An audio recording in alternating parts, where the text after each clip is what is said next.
Raw materials and Elite Dangerous. Polonium, Technitium, Tellurium, Yttrium. Assuming, of course, I am pronouncing all of those correctly. You need them for engineering, you don't want to spend forever getting them, so let's go do this.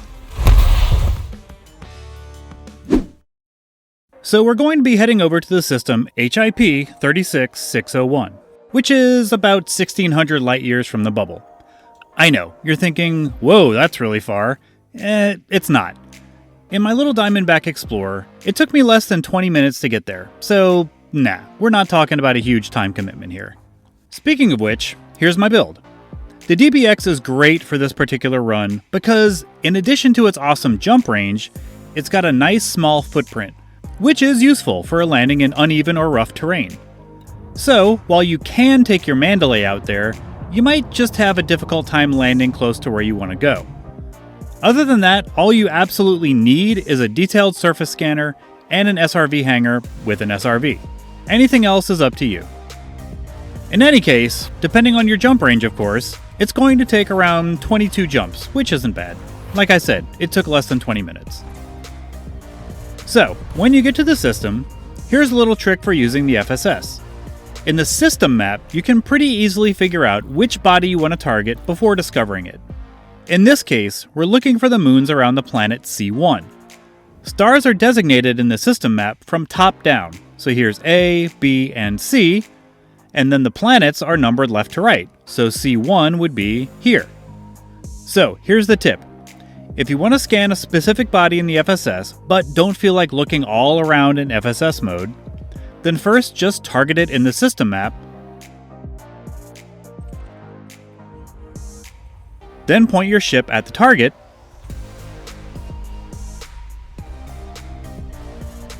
and then when you go into FSS mode, you'll already be pointing directly at it.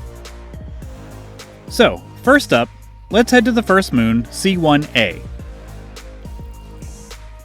Yes, it is 153,000 light seconds away, so an SCO drive will make your life a lot easier here. Just remember to keep an eye on your fuel level. When you get there, pull up your detailed surface scanner and do your thing. It's a small body, so it should only take a couple of probes.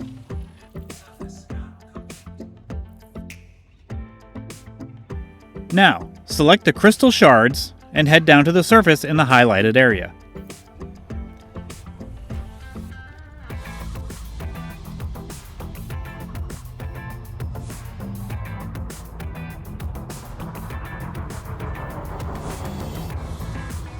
And once you get close, look around for the crystal patches, and then go ahead and land where you find one. The crystals look like large spikes sticking up from the surface.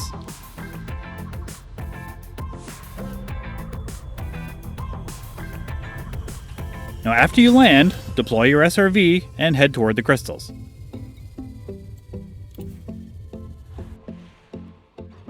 Now, when you approach the crystals, if you try to just shoot where the indicator is, you'll get this: frustration.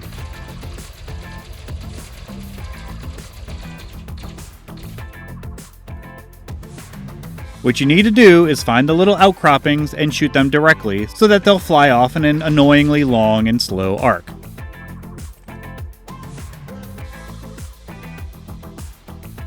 Then go ahead and deploy your cargo scoop, run them over, and scoop them up. Now, one fun thing I found is that you can actually disembark and shoot the shards off with your handheld weapon. Not only is that more fun, but it's definitely easier than maneuvering your SRV around and in between the shards to hit the right spot with your SRV's turret. Just keep track of where the shards land, and then go and scoop them up with your SRV's cargo scoop later. And, in case you're wondering, no, apparently you're not allowed to go pick them up with your hands. Whatever. Now, there is primarily one mineral per moon, so after you've maxed out on that type, then head to the next one. To that end, here's the full list of what materials can be found in the area. 3 of them are in this system, and there are also a couple in a few nearby systems as well. So, after I maxed out on Polonium, I headed over to the planet C1D to go after Ruthenium. Took a little longer to find the crystal patch, but then just the same deal after that. Now, after you're filled up on whatever minerals you're after, go ahead and head back to the bubble. If you're really impatient, you can just self-destruct or, ram your ship into a mountain or something, and then you'll just respawn at whatever station you had left.